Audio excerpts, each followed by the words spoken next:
In this video, we will experiment with another D3 associated library. So in the previous section, we work with the D3 regression library to draw that regression line through the scatter plot.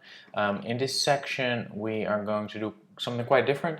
We're going to import a CSV file and use that as a data source for our visualization. So far, we have kind of imported directly from compatible JavaScript files, but as we've discussed before, a lot of actual data exists in CSV files instead. For small data sets, as is pointed out here in the course material, you can kind of do that conversion by hand using an online service or exporting the data from a software or programming language like R directly to JSON, for example with JSON Lite. But for larger data sets or when you want to read in some live data, that often isn't ideal. So wouldn't it be nice if we could actually import read-in CSV data into our JavaScript-based project directly? And luckily, we can. There's all kinds of different ways to do that. But one of the kind of more flexible ways is to use this library called d3-dsv, and what that is it's basically a parser for CSV data. So we'll take the comma separated values and convert it to something that JavaScript can actually understand. In this case, in most cases, arrays and objects. So that's one very important part of actually being able to read in CSV files, parsing them, but we also need a way to actually fetch them. So far we've done these direct imports into our project, saying import this function or this object from here and there, but we can only do that from JavaScript files. So we can only do this direct import technique if we have a straightforward JavaScript import. If we don't have that, what we need to do is we need to fetch an external resource, an external file, and then parse it accordingly. And this fetching can be done in JavaScript by using the fetch API. It's linked here in the course materials as well. The fetch API is basically just like you typing a URL in your browser location bar and hitting enter, and then whatever resource is available at that address will come back to you in your browser. We can do that programmatically as well using this fetch API. Now, there's one finicky thing about this. That is that when we use this fetch API. In principle, it's very straightforward. We just type fetch, that's the name of this particular function, and then we give it some kind of address to fetch the resource from. But it also exposes us to dealing with one very maybe weird aspect of JavaScript, and that is that it's an asynchronous language by default. You can read more about that, and I suggest you read at least the first couple of sections of chapter 11 from Eloquent JavaScript, which talks about what does asynchronous programming actually mean, especially if you are coming from an R or a Python background. This might seem a little alien at first. Both of those languages are synchronous by default. What that means is that when you write lines of code, every line will be executed and will have to be finished before moving on to the next line and to the next line, etc. So you can go to the next line unless the previous line has finished.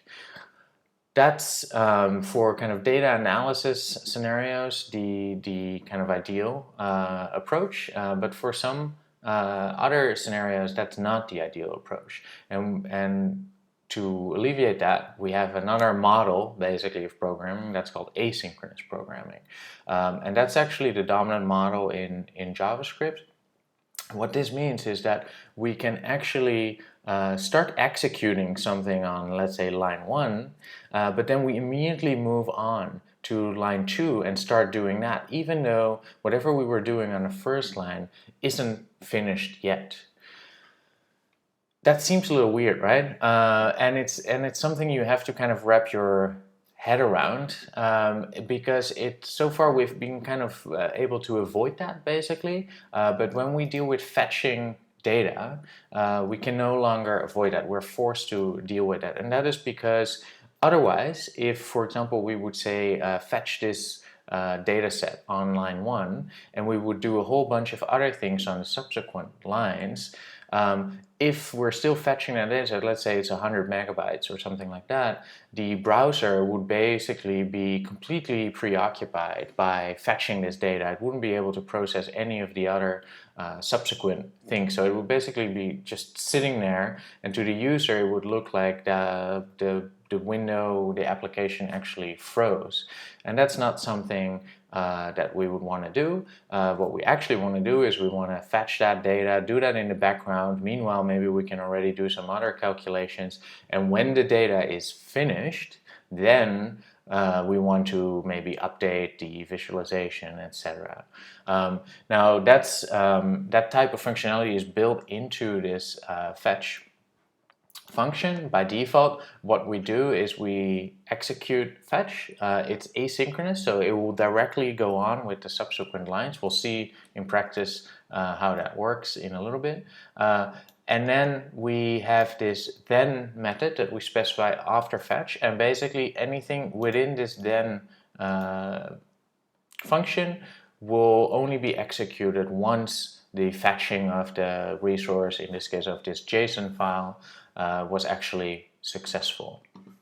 Now, this whole kind of fetch, then do this, then do that, can become quite difficult to kind of wrap your head around.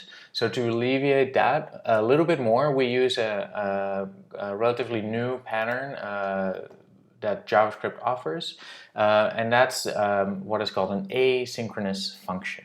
And what that will allow us to do is it allows us to actually use the keyword here, await.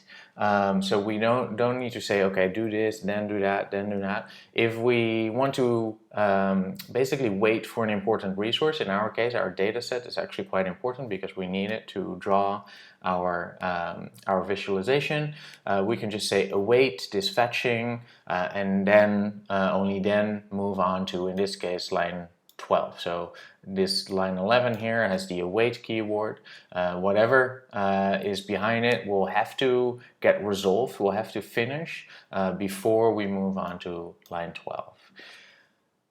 Now, this might seem, again, a little bit cryptic. So let's see how that actually works in practice. I think it's a nicer way to illustrate this. What we're going to do is we're starting with that same sandbox that we've had all along. It's this one that we see over here. It's that scatter plot.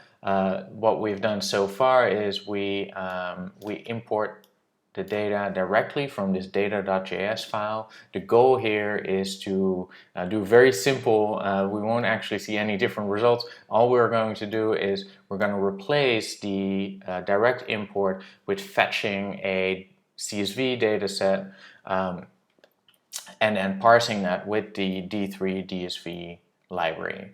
And then we can convert that to a regular data container, and the rest of the visualization should remain untouched. All right, so I've provided this sandbox here for you as a starting point. I have also set up that sandbox here in Visual Studio Code. Let me set this up correctly here. All right, so what we have here is quite familiar to you now. It's this single graphic with a point layer. That's this point layer showing the floor area and the resale price. Importantly, we have an import here of data, and then everything else that kind of is derived from data, right? So the data container, the sales, and the scale X and the scale Y. I have, in addition to this data.js file that we have here, I have also provided in the public directory in a subfolder called data, and it's generally kind of nice practice just to organize things a little bit, this resale.csv. That is the exact same data, but as you can see here, it's not in JSON format, it's in CSV format. But the two data sets are identical, they're just in a different structure. So our goal is basically to read this in instead of this data.js file that we had created earlier. So how do we go about doing that? All right, so first things first, we will remove this entire import of the data, because that was kind of cheating, right, directly importing from a JavaScript file. For now, I'm also going to comment out the actual graphic. It will come back later, but if we don't have the data available and I hit save, we'll get errors. So I don't want to do that. And I'm also going to, for now, comment out the reading in of the into the data container, basically. All right. Now that we have a clean slate, I should be able to hit save, and there we go. The browser updates. I don't have anything to show as of yet, so let's change that. So what we want to do is we want to, first of all, let's import that the right function from the d3-dsv library. And to know what is the right function, again, we will just visit the API reference. Here we see we have a function called CSV parse. That looks like the function we actually need because we want to parse CSVs. We later can read the documentation if needed, but for now let's just assume that it's the right function name. There we go. So we import that, and then we want to start building up our function to load or fetch, if you will, the data. So we know that we can type this fetch, and we can give it some kind of location. In this case, as you have seen here, we have stored the data file resale.csv in a subdirectory called data, so I can access it by typing data/resale.csv. If you hadn't figured that out yet, anything that's in this public folder will automatically be served by the server that's set up by npm run dev. So this is our basic kind of syntax. But as we discussed previously, this function is asynchronous. So we either have to use this syntax where we say, okay, fetch it and then do something, or we have to use the await keyword to indicate that we want to wait for the results of this this particular fetching action, and then we want to do something. Now here's the trick here. We already see that this await keyword here, it has little crinkly lines under it, and what the error is here, it says cannot use keyword await outside an async function. So that's something that's specific to this async function that we just talked about. Here is the MDN documentation page. You can read that on your own. For now, I'm just going to create this async function, and you'll see in a bit how that works. And basically the only thing, normally when we create functions, we say function and then the name. I'm just going to call it load CSV, and maybe I want to give it actually an argument. Let's give it the argument URL, so we can later maybe change out the URL a little bit more easily. Now this is a normal function, right? If we want to say that this is an asynchronous function, we just type the async keyword in front of it, and then we are able to use the await keyword here without any trouble. So that's good. What I'm going to do is I'm going to store the response from my fetching in a variable called response. And then also we had this URL here. I'm going to make that dynamic, so that whatever you type in the as the URL argument will be fed into fetch here. Now fetch is a little bit special in the sense that it will visit this resource, and it will return this whole kind of HTTP response object. We don't need all the headers and all that kind of information. Sometimes that can be quite relevant, but in this case it really isn't. So what I'm going to do is I'm going to create another variable that we call data, and I'm going to use a particular method on this response. You can actually see here in VS Code we get a bunch of suggestion of methods that we can use. Here I'm just going to use the text method, which will basically give us the actual content, the actual text content of our CSV file. So right now in the data variable, we should have the text content of our CSV file. We can actually check that. It's always good practice. We can console log our data. Now if I save this, we have no errors, but we also don't see anything in the console. And that's because, just as we did previously, when we declare a function, that is not the same as executing it. So we also need to make sure that we actually execute it. So I type load CSV, and then I use a parentheses to indicate that I want to execute this function. And I need to give it a URL. So that is data/resale.csv. So this URL, as you can see here, is relative to my local server. You could also do an absolute URL, then you would have to type like HTTP as : and then the full URL. So in this case it's relative, and this should hopefully work. There we go. So now we also have nicely this is very recognizable as CSV, right? So we have the first row here is the header names, and then we have a whole bunch of other ones. All right, so now we have the data, we've fetched it, but now we need to actually turn it into something that we can kind of understand within a JavaScript realm. So we can do that too. Let's say we create another variable here that we call data parsed, and we feed into that the result of our CSV parse function, which would just give that entire raw data set that we just saw here in the console. And then just to see how we're coming along, I'm gonna console log this parse data. So there we go. So now we have 3,000, right? We had 3,000 rows. We have an array with 3,000 objects. So I think we're getting there. Let's have a look just to see one of these objects if there's anything funny going on. So this looks about right. We have our columns as keys here and the values as values. But there's one thing that you might notice if we look at this, and that is that it has actually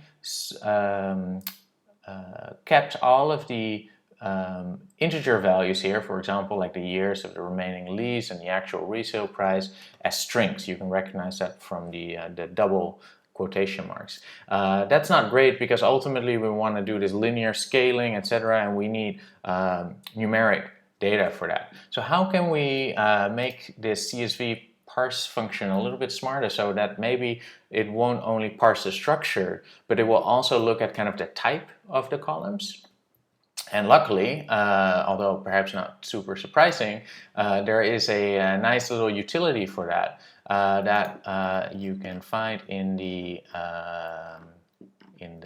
API documentation. I'm just gonna, oh, there it is. That's called autotype, and we can import that from the same library. And there's an example here. Yeah, here you go, where actually you feed autotype as the second argument to the CSV parse function. So let's see if we can set that up too here.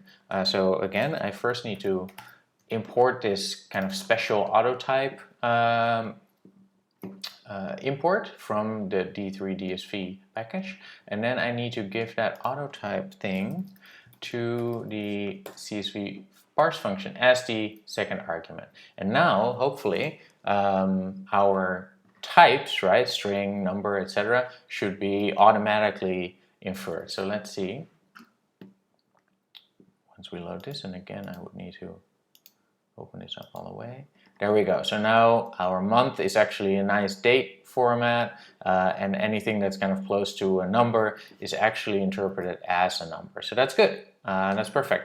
So we have the right data in the right structure. So now really all that's left to do is to take this original conversion to the data container and the setting up of the scales into my function as well. So I'm gonna get rid of that console log for now, and then I'm gonna uncomment this. There we go.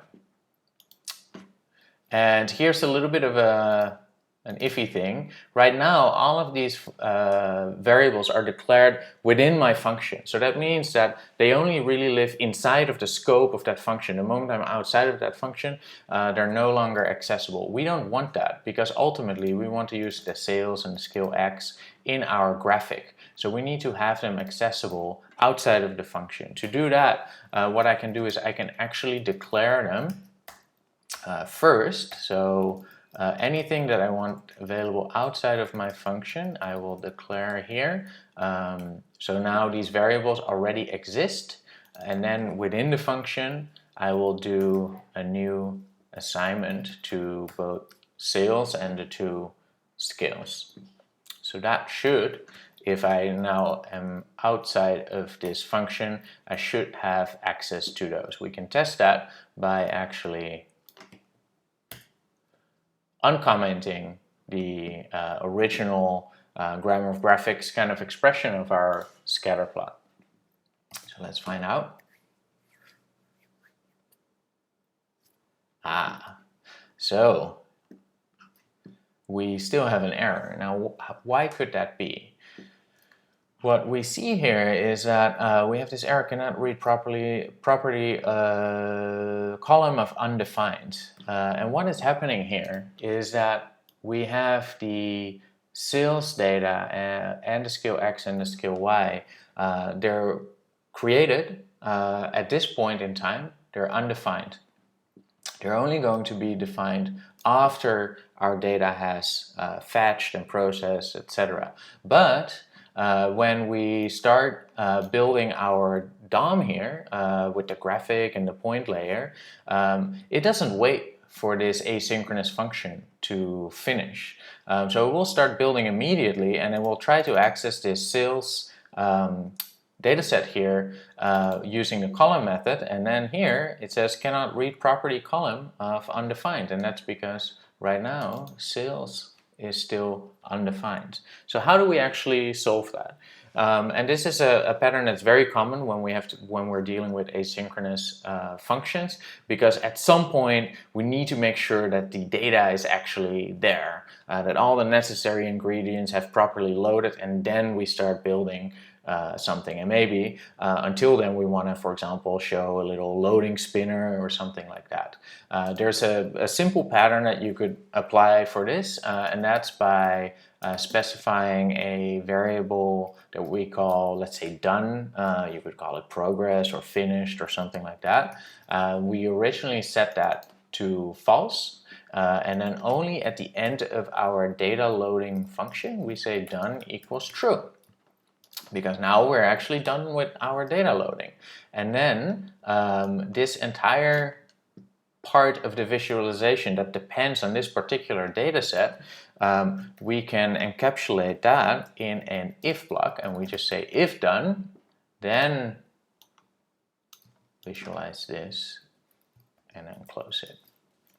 There we go. So now we will only start kind of looking into this graphic and accessing the sales data container, etc. if done is true. And done will only be true at the end of our data fetching procedure. So now if I hit save,